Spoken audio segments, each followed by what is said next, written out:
I'm Josh Small, and I'm here to try and get closer to the Lord and try and strengthen my faith.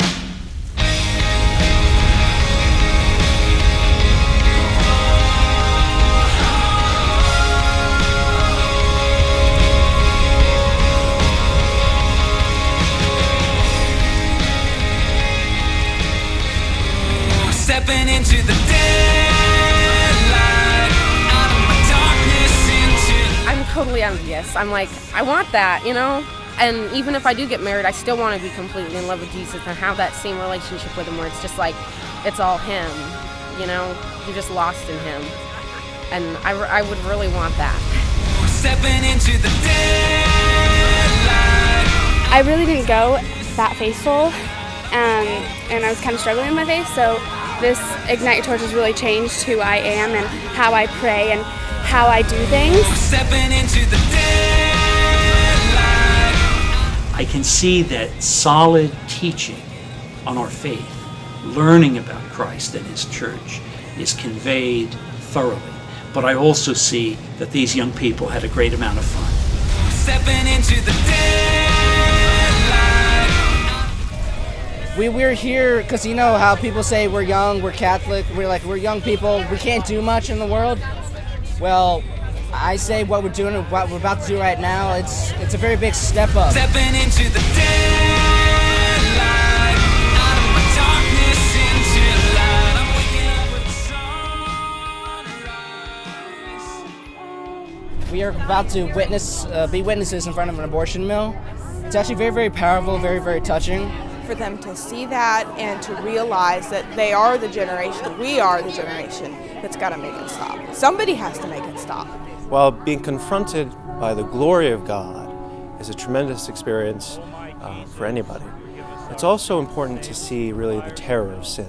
When you're seeing women, pregnant women, walking into the abortion clinic, that can have a powerful effect. Pray and witness like they're doing right now. You know, I mean, you know in your heart that you've taken a life. Oh, it's awful. We bring them like kind of like a family to come and to help them throughout. Like they're not alone. They think that they're alone in this, but they're not. There are centers that can help them. There's different programs that can just help them through this. The first joyful mystery, the Annunciation, the angel Gabriel announces to our Blessed Mother Mary that she would be the mother of our Savior, Jesus. It gives them an opportunity to hear the teachings of the church, especially some of the more challenging teachings that the culture does not accept, does not like about the church. The kids hear the truth proclaimed with love, but with clarity. It really just gets you renewed again. Now I'm totally like, all right, we're doing the next one. It's gonna be better. Like, I've got new plans. We're gonna make this work. It brings people to Christ. It brings people together. It teaches people about the faith. But the way that they're pulling out, like how it's intellectually accurate, it's helping me realize how much the church goes through. And to realize that also we have a big fight ahead of us. There's a lot of forces working against what Jesus Christ wants in this world. It's very difficult to find authentic Orthodox Catholic teaching anywhere. But to have it in this kind of environment where it's taught by people that are cool with a bunch of your peers around you and you can discuss and learn from that, I think is really something special that you don't see anywhere else. I'm not sure where God is calling me in life, whether He's calling me to married life or religious life, and so I've been really trying to discern that. In this experience of religious life, that they not only get to see the people, but they also get to kind of pray with us and get a sense of our prayer life. It gives a dimension to these kids that they can't experience anywhere else. It's the voice of God that we hear intuitively, and most importantly, the voice that we want to listen to more than any other. It shows them that, you know, that they've chosen a life that, you know, is close to God and nurtures vocation. That's what we need. God knows these young people, whatever walk of life He's leading them to, will be better prepared for that mission. Being with the nuns really put like a 2-notch in for that direction, and maybe that's my vocation. But I'm not sure yet. They're just joyful and young and witnesses and on fire. Like they go through struggles just like all of us, and they were where we were before they entered. And you don't have to change yourself for them, and you can totally be yourself, and it's just awesome.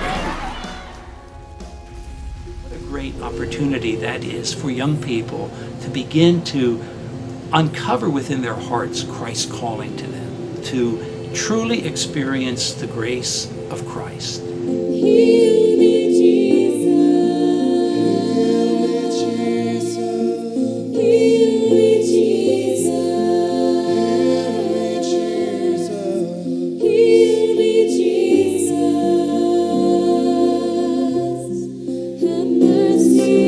Everything to me.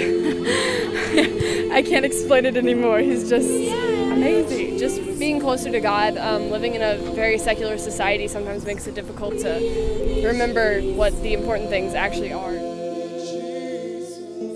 This conference, I feel just like we all took a step forward and was like, all right, we're all at least one step closer, and I really want to hold on to that.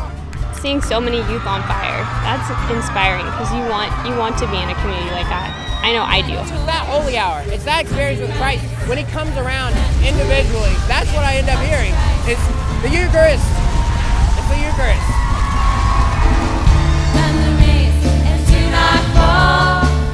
Ignite your torch. Conquer for Christ. Ignite your torch. Conquer for Christ. Ignite your torch. Conquer for Christ. Ignite your torch.